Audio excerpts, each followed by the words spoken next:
Olá, galera, tudo bem? Vamos dar continuidade à nossa aula. Agora, nós vamos falar como produzir uma crônica argumentativa no processo de escrita e reescrita. Para quem esqueceu meu nome, eu sou a professora Jamile Fontinelli, ok? Então, vamos lá.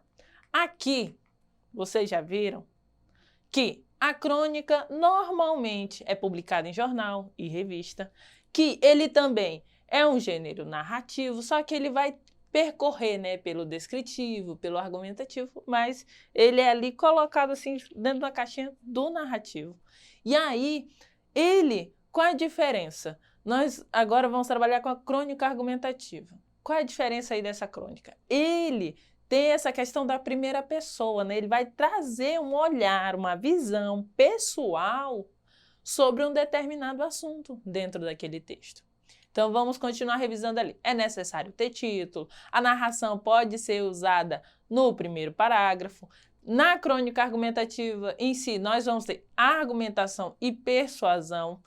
Utiliza-se uma linguagem coloquial, simples e direta. Coloquial por quê? Porque o texto ele sempre vai estar mais próximo do leitor. O leitor vai se sentir ao lado do autor, como se ele estivesse visualizando aquela situação.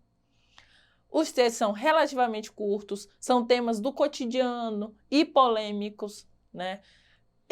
Qual é o objetivo deles? Criticar, fazer humor ou ironizar. Geralmente ele vai induzir a reflexão. A importância dele é o quê? Que ele vai fazer com que o leitor reflita sobre aquela situação. Será que acontece mesmo? Será que é isso? Como é que eu estou me comportando? Né? Nós também temos nesse tipo textual a subjetividade e criatividade.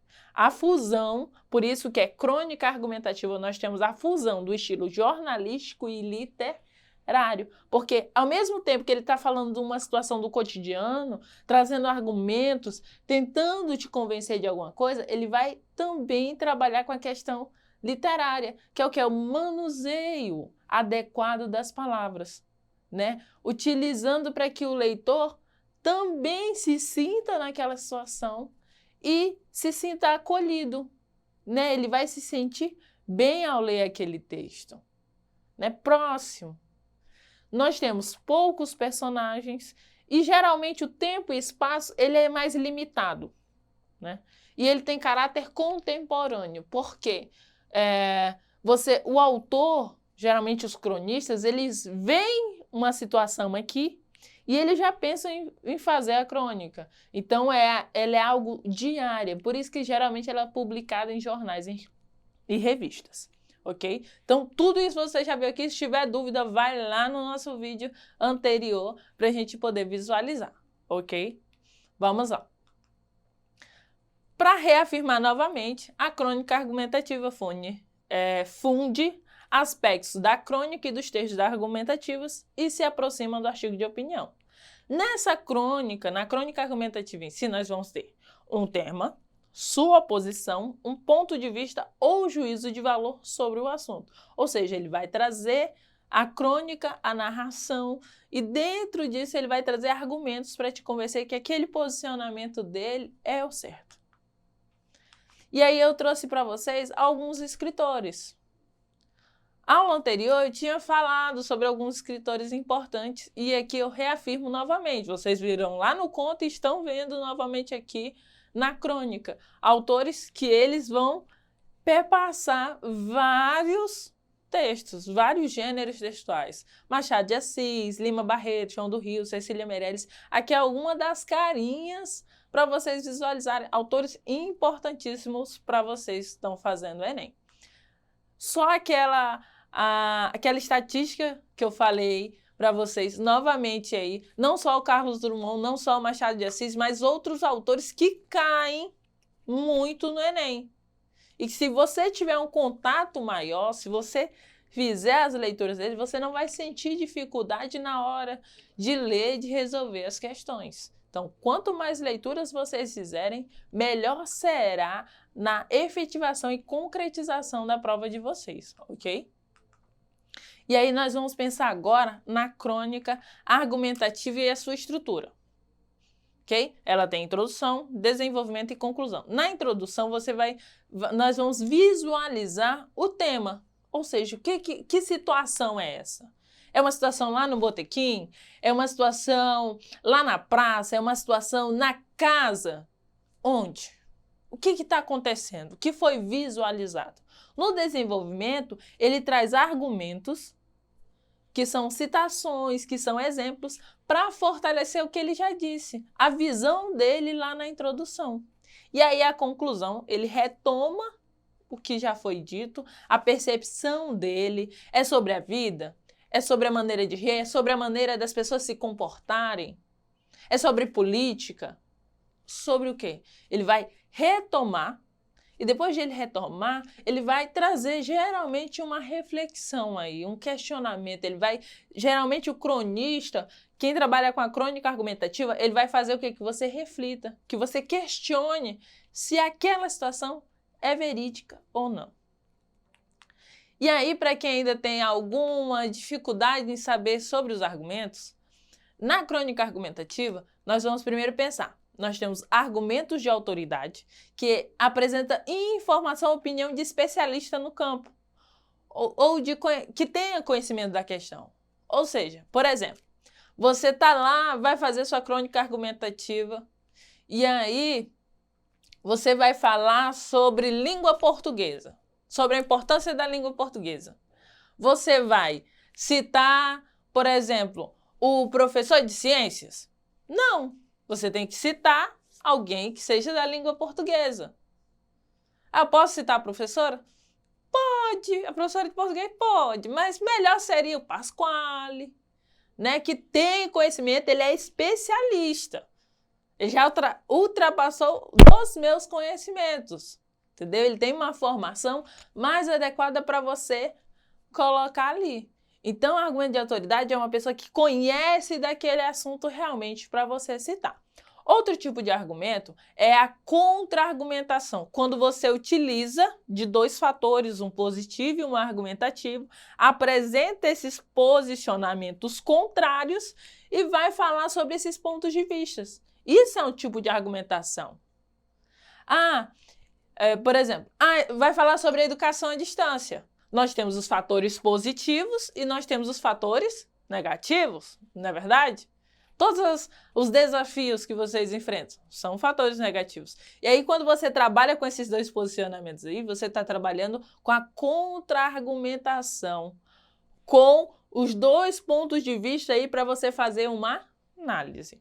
Outra coisa, pessoal, vocês que estão estudando para o Enem da terceira série do ensino médio, é muito importante que vocês sempre estejam lendo e trabalhando com a questão da argumentação. Porque a redação de vocês, quanto melhor vocês conhecerem o tema, quanto melhor você tiver argumentos fortes, argumentos de autoridade, vocês souberem lidar ali com os argumentos dentro da redação de vocês, melhor para vocês. É uma das competências. Então, quando vocês estão aqui trabalhando com a crônica argumentativa, ela serve já para vocês irem focando para o Enem, ok? Argumento é argumento.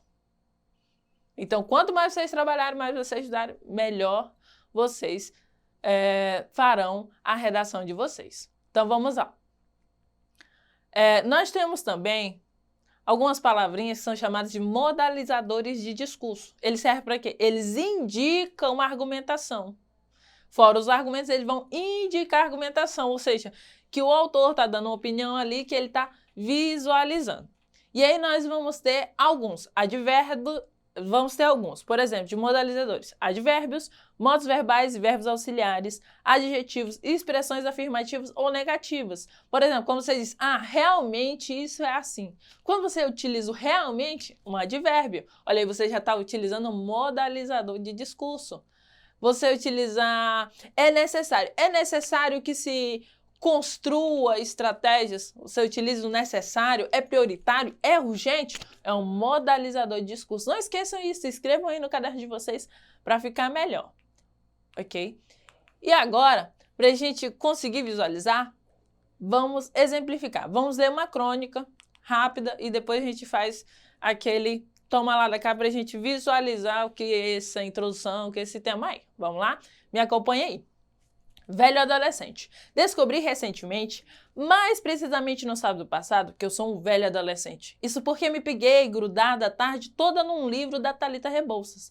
A visão da escritora me fez voar, imaginar situações, me perder em dilemas, um passeio raso d'água nos olhos, encarar alguns medos eternos até sentir novamente as transformações. Thalita escreve para mulheres de um modo tão próximo e profundo que conseguiu por momentos, me transformar num velho adolescente menina. Foi um despertar, pouco antes, na minha retina cansada de que guardava a adolescência como se fosse a estátua de Antino, dura, fria, calada, mas eternamente jovem. No livro, logo me identifiquei com a personagem, uma garota sem dotes, beleza, um tanto desleixada, dona de cabelos ruins e peso acima do ideal. Outras semelhanças aparecem durante a narrativa. A menina ouve música para sentir vontade de chorar. Fiz isso recentemente. Sem motivos aparentes, lágrima libertária, não de agonia, envolta numa música antiga e besta, de um cantor que eu desprezava quando adolescente, o Biafra. Naquela parte em que afirma existir um licor a mais no bombom. Homem não chora, uma ova. Chora sim, mesmo na maturidade.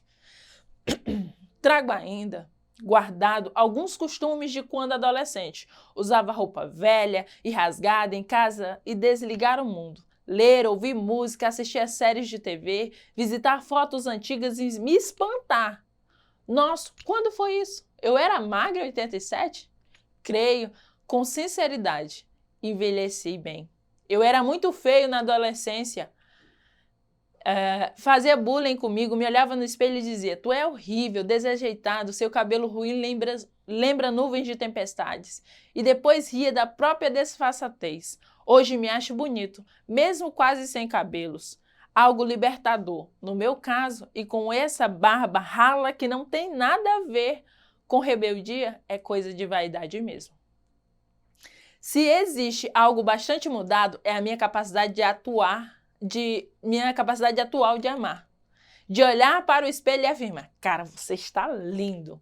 Narciso me incorpora todas as manhãs. Ser adolescente é dolorido para todos, mas para as meninas, Thalita me ensinou que o baque é maior. A transformação para a mulher requer o apego ao quanto antes a maturidade, a menstruação, é um sinal assustador.